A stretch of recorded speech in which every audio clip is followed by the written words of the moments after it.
আমি এখন টপকেশ্বর মহাদেবের মন্দিরের ভিতরেই আছি। দেখো, যদিও এখানে ফটো তোলা নিষেধ, কিন্তু আমি একটু পুরোহিতের পারমিশন নিয়ে একটু ভিডিও করে নিলাম। তোমরা একটু দর্শন করে নাও মহাদেবের। হর হর মহাদেব। দেখো, আর ভেতরটা এত সুন্দর ঠান্ডা, জানো তো, যেতে ইচ্ছে করছিল না। আর এখানে জানো তো, তোমাদেরকে আগেই বলেছি যে অনেক ছোটো ছোটো মন্দির আছে। দেখো, মা সরস্বতী, বজরংবলী, অনেক অনেক মন্দির আছে তোমার এই ভেতরটাতে তোমার। আর জানো তো, এই যে বজরংবলীটা দেখছি, এটা আমি প্রথম দেখলাম যে এর গায়ে জানো তো কয়েন চেটাচ্ছে সবাই। যাই হোক, আমার এটা প্রথম দেখা।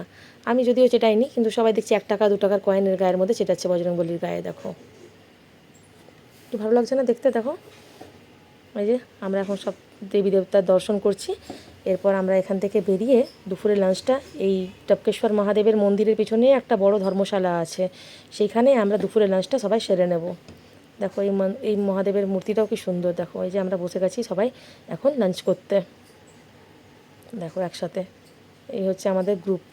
দেখো, প্রায় 130 জনের গ্রুপ। সবাই এখন খেয়ে নিচ্ছে, এরপরে আমরা মুসুরির পথে রওনা দেব।